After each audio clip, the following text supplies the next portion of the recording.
puisque cette belle icône écrite par votre sœur Marie-Dominique nous y invite ce matin, remontons encore un peu le temps. Imaginez, cette fois pas de couleur chatoyante, non, l'image que j'évoque est presque effacée. Pourtant, il est encore bien visible. Ce n'est pas un homme barbu comme ici, mais un jeune homme, vêtu, lui, à la romaine, et il porte sur ses épaules l'agneau. À ses pieds, 2 brebis seulement, l'une à droite, l'autre à sa gauche. Il est peint sur les murs de la catacombe Sainte-Priscille près de Rome. Si j'évoque cette image ce matin, c'est parce que c'est la plus ancienne représentation connue du Christ.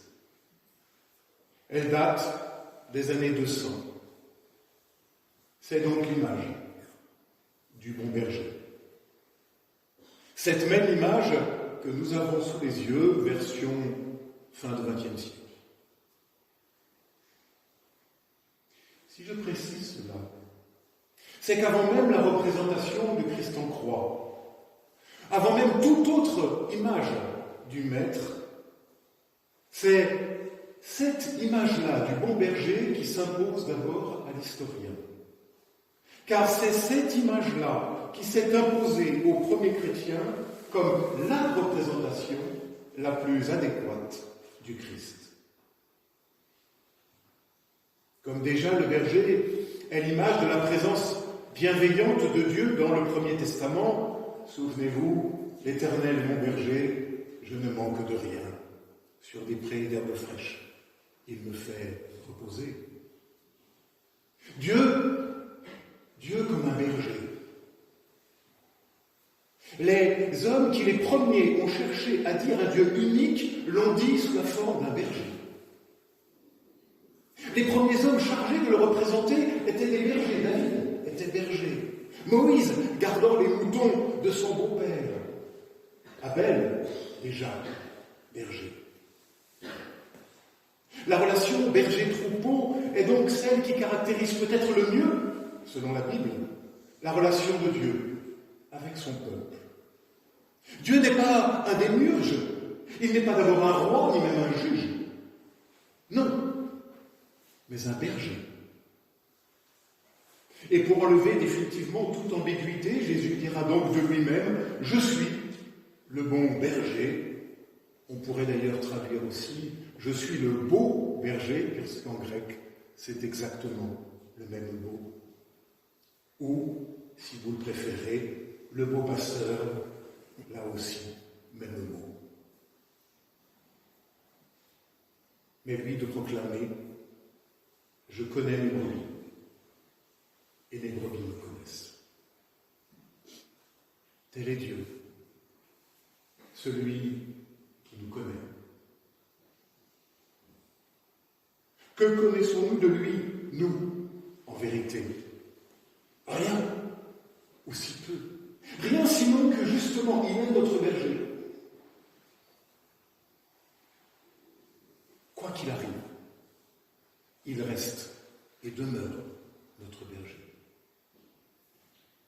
Et je me souviens de ce jour, il y a longtemps déjà, devant la dépouille de mon père, dans cette glaciale chambre mortuaire d'un hôpital parisien, et ces mots du psaume qui me sont spontanément venus aux lèvres. Le Seigneur est mon berger, je ne manque de rien. Si je traverse la vallée de l'ombre de la mort, ton bâton, ta houlette sont là, qui me rassurent. Que la mort en effet surgisse, que nous reste-t-il? Le Seigneur est mon berger, je ne manque de rien. Voilà le cri de ma foi qui répond au cri du Christ. N'avez-vous pas compris, dit-il, je suis le bon berger.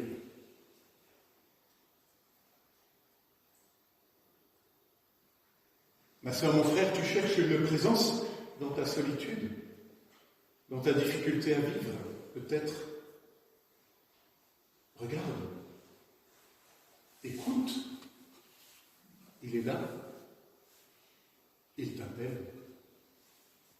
Ou plutôt non, moi, dit le berger, je viens t'accompagner. Je te conduis. Moi, je vais à ta recherche, même si toi, tu t'es perdu. Surtout si tu t'es perdu.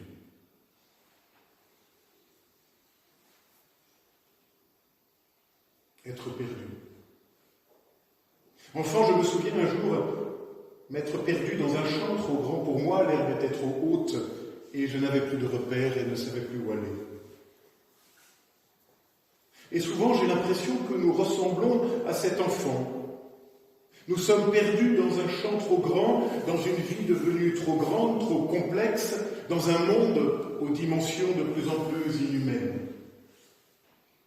Et entendre la voix du berger, du bon berger, c'est ne plus être perdu. Ne plus être perdu, ne plus se sentir livré en pâture au loup par la fuite des mercenaires.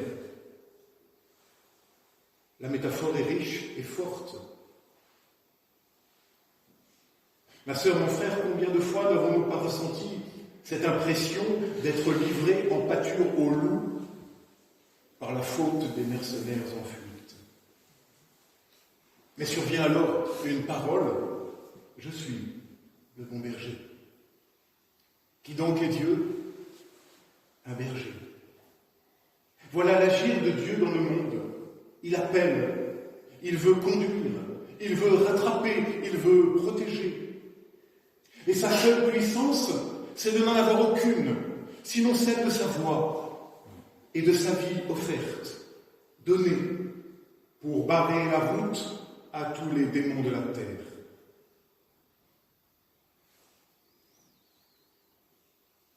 Qu'est-ce qu'un berger?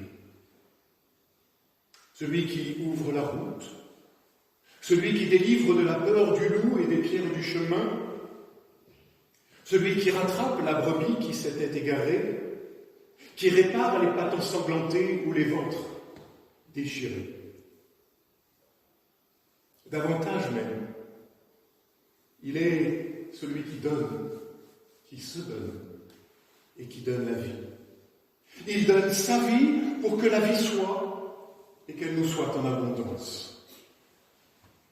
Si nous avions en effet lu le verset qui précède directement notre passage de ce matin, nous l'aurions entendu, « Je suis venu pour que les hommes aient la vie et qu'ils l'aient en abondance. » Je suis venu, dit le berger, pour que les hommes et les femmes aient la vie et qu'ils l'aient en abondance. Afin que nous puissions enfin être véritablement vivants, malgré les loups, malgré les mercenaires en fuite, malgré la souffrance, la violence et le sang et les deuils. À travers et par-delà la souffrance, la violence, le sang et les deuils.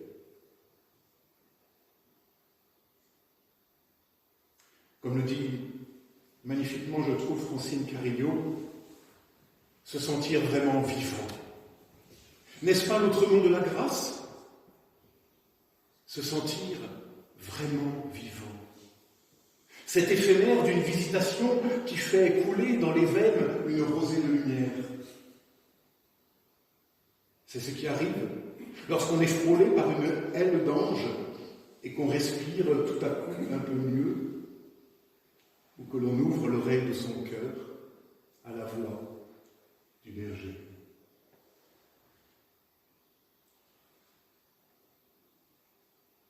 Qui donc est Dieu? Celui qui donne sa vie pour que nous ayons la vie et une vie en abondance. Et comment fait-il cela? Par la seule force de sa voix désarmée et de sa vie donnée. J'ai encore d'autres brebis, dit-il, qui ne sont pas de cet enclos. Celles-là aussi, il faut que je les conduise. Elles écouteront ma voix. Elles écouteront ma voix. Écoutez. Voilà notre seule force, la racine de toute vie chrétienne. Écoute. Écoutez. Le mot grec ici employé est celui qui, dans la traduction grecque du Premier Testament, traduit le mot hébreu Shema. Écoute. Écoute Israël. Shema Israël, Adonai Eloheinu, Adonai Echad. Écoute Israël. C'est le premier mot de la prière que tout juif dit chaque matin à son réveil. Écoute. Voilà le seul impératif catégorique de notre foi. Écoutez. Les autres,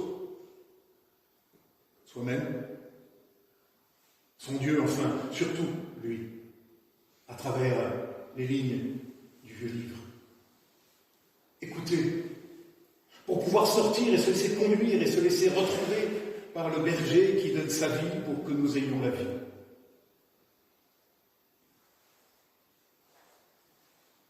Car le troupeau est en chemin, en cheminement. Et sur ce chemin, nous ne sommes plus seuls avec celui qui se fait lui-même chemin pour nous. Oui, cheminement, passage de la nuit de l'échec à l'aube de la confiance. Passage de tous nos deuils à la vie possible, la vie promise. Passage de la rancœur à la paix offerte. Passage d'une culture de la violence à une théologie de la tendresse. Passage de la haine à l'amour donné et rencontré. Passage du désespoir à l'espérance. Passage de la trahison, du reniement au relèvement. Passage de l'enfermement dans nos échecs à la porte ouverte, vers l'inouï de la vie qui vient et qui survient.